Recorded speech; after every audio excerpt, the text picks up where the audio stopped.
एक बेहद कंजूस और अड़ियल इंसान अपनी पत्नी की जिद के आगे घुटने टेकते हुए ना चाहते हुए भी एक शादी के फंक्शन में जाता है। वहां वह भारी मन से 5,000 रुपए का एक टोस्टर गिफ्ट कराता है। लेकिन कहानी में असली मोड़ तब आता है जब अगले ही दिन उसे पता चलता है कि वह शादी तो टूट गई है। बस फिर क्या था, हमारा कंजूस हीरो अपना वो 5,000 रुपए का टोस्टर किसी भी कीमत पर वापस पाने के लिए हाथ धोकर पीछे पड़ जाता है। लेकिन दुर्भाग्य से एक मामूली से टोस्टर को वापस लाने की इस जद्दोजहद में एक जीते जागते इंसान का खून हो जाता है। अब यह लड़का इस खौफनाक मुसीबत में कैसे फंसा और क्या वह अंत में इस पूरे झमेले से खुद को सुरक्षित बाहर निकाल पाएगा? आज की हमारी यह फिल्म इसी दिलचस्प और रोमांचक कहानी पर आधारित है। फिल्म की शुरुआत में हमें एक राजनेता दिखाई देता है जो एक मसाज पार्लर के बाहर खड़ा होकर बड़े बड़े दावे कर रहा है। वह भाषण दे रहा होता है कि वे इस तरह के सभी गोरख धंधे बंद करवा देंगे क्योंकि ये गंदे काम हमारे समाज को खोखला और बर्बाद कर रहे हैं। लेकिन इस नेता के आदर्शों का पर्दाफाश अगले ही दृश्य में हो जाता है। अगले दिन सुबह जब वह एक जगह से बाहर निकलता है तो उसके साथ दो लड़कियां होती हैं जिनके साथ उसने कुछ समय पहले ही शारीरिक संबंध बनाए थे। दरअसल इस आदमी ने चुपके से उस राजनेता के बेडरूम में एक खुफिया कैमरा लगा रखा था जिसमें उस नेता की रात की सारी रंगरलियां और काली करतूतें रिकॉर्ड हो चुकी हैं। वह आदमी उस कैमरे से मेमोरी कार्ड निकालता है और अपने घर की तरफ निकल पड़ता है। यहाँ से सीन बदलता है और रामाकांत अपने घर पहुंचता है। घर में उसकी पत्नी शिल्पा टीवी पर एक क्राइम शो देख रही होती है। शिल्पा को अपराध आधारित कार्यक्रम देखने का एक अलग ही चस्का है। दिलचस्प बात यह है कि वह कराटे में ब्लैक बेल्ट भी है। इन शोज को देख देखकर उसके अंदर इतना आत्मविश्वास भर गया है कि उसे लगता है वह दुनिया की किसी भी पेचीदा मिस्ट्री को चुटकियों में सुलझा सकती है। रामाकांत जब अपने काम पर जाने के लिए तैयार हो रहा होता है तब शिल्पा उसे बताती है कि आज उसके गुरु की बेटी की शादी है। यह खबर सुनते ही रामाकांत के होश उड़ जाते हैं और वह परेशान हो जाता है। दरअसल शिल्पा के गुरु की कई बेटियां हैं और रामाकांत अब तक उनकी शादियों में जा जाकर और हर बार नए नए गिफ्ट दे देकर पूरी तरह से पक चुका है और उसका बजट भी हिल चुका है। लेकिन शिल्पा इस बार साफ कह देती है कि वे इस शादी में एक बहुत अच्छा गिफ्ट लेकर जाएंगे। वह रामाकांत को सख्त हिदायत देती है कि वह आज दुकान से जल्दी घर लौट आए। इसके बाद रामाकांत अपनी दुकान पर पहुंचता है। उसकी एक परफ्यूम की दुकान है। वह गुरु भाई नाम के एक तस्कर से सस्ते और नकली परफ्यूम खरीदता है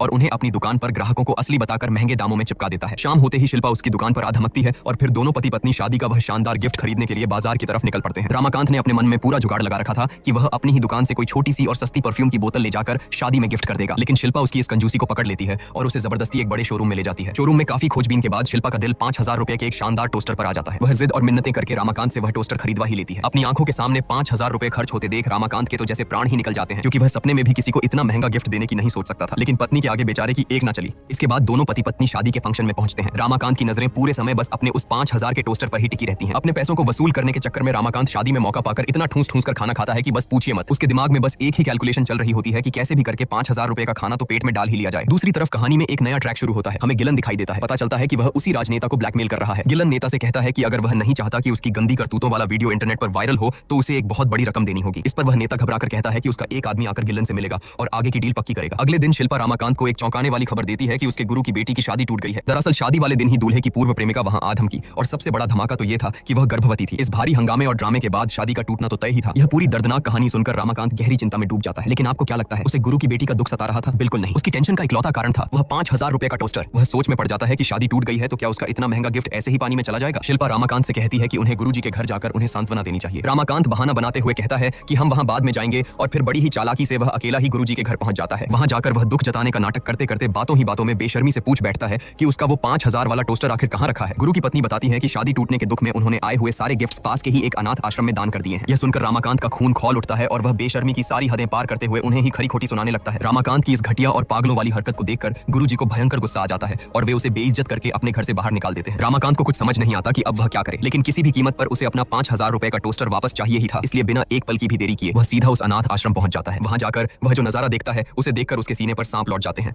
आश्रम की एक केयर टेकर महिला उसी नए टोस्टर में बड़े मजे से टोस्ट बनाकर खा रही होती है। रामाकांत तुरंत अपना टोस्टर वापस मांगता है लेकिन वह महिला साफ मना कर देती है और उसे वहां से भी बेदखल कर देती है। अब रामाकांत हार मानने वालों में से कहां था। वह आश्रम के बाहर ही छुपकर घात लगाकर बैठ जाता है। रात होने पर जैसे ही वह महिला वहां से जाती है रामाकांत चुपके से आश्रम में घुसता है, अपना टोस्टर चुराता है और भागने लगता है। तभी वहां मौजूद कुछ बच्चे उसे चोरी करते हुए देख लेते हैं लेकिन फिर भी वह किसी तरह टोस्टर लेकर वहां से रफू चक्कर होने में कामयाब हो जाता है। अगले दिन की सुबह कहानी में एक नया भूचाल आता है। रामाकांत अपने घर में आराम से नहा रहा होता है तभी उसके घर पर पुलिस धमक पड़ती है। दरअसल आश्रम वाली महिला ने पुलिस में शिकायत दर्ज करा दी थी कि रामाकांत ने उनका टोस्टर चुराया है। पुलिस रामाकांत से पूछताछ शुरू करती है लेकिन रामाकांत तो बिल्कुल अनजान बन जाता है और चोरी की बात से साफ मुकर जाता है। तभी उसकी जासूस पत्नी शिल्पा पुलिस से कहती है कि अगर उन्हें शक है तो वे पूरे घर की तलाशी ले सकते हैं। पुलिस घर का कोना कोना छान मारती है लेकिन उन्हें घर में कहीं भी टोस्टर का नामो निशान नहीं मिलता। असल में रामाकांत ने बहुत बड़ा शातिर दिमाग लगाया था। उसने बड़ी चालाकी से वह टोस्टर अपने पड़ोसी गिलन की मां के घर में छुपा दिया था। इसके पीछे भी एक सॉलिड कारण था। गिलन की मां के पास भी बिल्कुल वैसा ही टोस्टर था जिसमें वो अक्सर रामाकांत को टोस्ट बनाकर खिलाया करती थी, इसलिए वहां उस टोस्टर पर कोई शक नहीं कर सकता था। आखिरकार घर में कुछ न मिलने पर पुलिस को खाली हाथ वहां से लौटना पड़ता है। पुलिस के जाने के बाद रामाकांत चैन की सांस लेता है और सीधा शोरूम के सेल्समैन को फोन लगाता है। वह उससे कहता है कि उसे अपना टोस्टर वापस करना है और अपने पैसे रिफंड चाहिए। सेल्समैन भी राजी हो जाता है और कहता है कि अगर वह अगले दिन टोस्टर ले आए तो उसे उसके पैसे वापस मिल जाएंगे। दूसरी तरफ गिलन के घर में अलग ही ड्रामा चल रहा है। गिलन की मां उसे खूब खरी खोटी सुना रही होती है क्योंकि वह दिन भर नकारा घूमता रहता है और कोई काम धंधा नहीं करता। गुस्से में तमतमाई हुई मां उससे कहती है कि अगर कोई काम नहीं कर सकता तो कम से कम घर में पड़ा वो खराब टोस्टर ही जाकर ठीक करवा ला। गिलन जल्दबाजी में घर के पुराने खराब टोस्टर की जगह गलती से रामाकांत का वह नया 5,000 वाला टोस्टर उठा लेता है और घर से निकल जाता है। रास्ते में अचानक रामाकांत की नजर गिलन पर पड़ जाती है।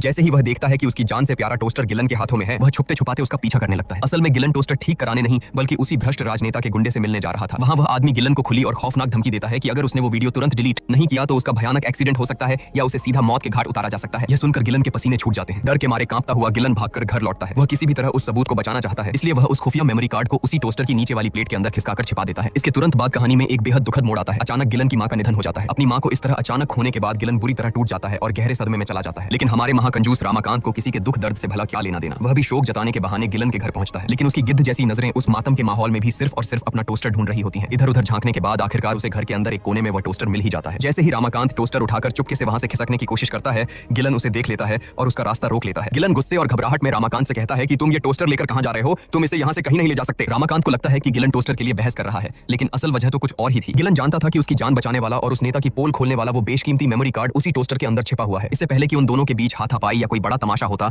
एन मौके पर शिल्पा वहां आ धमकती है। वह रामाकांत की इस बेशर्मी पर झल्लाते हुए उसे वहां से घसीटकर अपने साथ वापस ले जाती है। उसी रात रामाकांत अपने टोस्टर की सनक में पागलपन की सारी हदें पार कर देता है। वह बुर्का पहनकर रात के अंधेरे में छुपते छुपाते दोबारा गिलन के घर में घुस जाता है। उस वक्त गिलन अपनी मां के गुजर जाने के गम में बुरी तरह शराब के नशे में धुत होता है। नशे की हालत में बुर्के वाले रामाकांत को देखकर गिलन को लगता है कि उसकी मरी हुई मां वापस आ गई है। वह भावुक होकर अपनी मां से अनाप शनाप और बहकी बहकी बातें करने लगता है। लेकिन थोड़ी देर बाद जब उसका नशा हल्का सा टूटता है तो उसे समझ आता है कि यह उसकी मां नहीं बल्कि रामाकांत है, जो टोस्टर लेकर रफू चक्कर होने की फिराक में है। दोनों के बीच टोस्टर्स को लेकर हाथापाई और छीना झपटी शुरू हो जाती है। नशे में होने के कारण गिलन अपना संतुलन खो बैठता है और दुर्भाग्य से बालकनी से सीधा नीचे जा गिरता है। किस्मत इतनी खराब होती है कि नीचे गिरते ही गिलन की मौके पर ही दर्दनाक मौत हो जाती है। एक मामूली से टोस्टर को वापस लाने के चक्कर में अपने हाथों हुई इस भयानक मौत को देखकर रामाकांत के तो जैसे प्राण ही सूख जाते हैं। वह खौफ के मारे वहां से उल्टे पैर भागता है और सीधा अपने घर पहुंचकर घबराहट में फूट फूट कर रोने लगता है। एक पल के लिए उसकी अंतरात्मा जागती है और वह फैसला करता है कि वह पुलिस को फोन करेगा और उन्हें पूरी सच्चाई बता देगा। वह पुलिस को फोन मिलाता भी है, लेकिन तभी उसे फोन के दूसरी तरफ से डरावनी आवाजें सुनाई देती हैं। पुलिस वाले महज एक पेड़ चुराने के जुर्म में किसी आदमी को बेरहमी से पीट रहे होते हैं। यह सुनकर रामाकांत की रूह कांप जाती है। उसका डर दोगुना हो जाता है कि जब पेड़ चुराने पर पुलिस का ये हाल है तो मर्डर के इल्जाम में तो वे मेरी खाल ही उधेड़ देंगे। खौफ के मारे वह बिना कुछ बोले तुरंत फोन काट देता है। इधर रामाकांत अपना वह मनहूस टोस्टर वापस करके पैसे लेने के लिए शोरूम पहुंचता है, लेकिन सेल्समैन जैसे ही टोस्टर चेक करता है वह समझ जाता है कि यह इस्तेमाल किया हुआ है,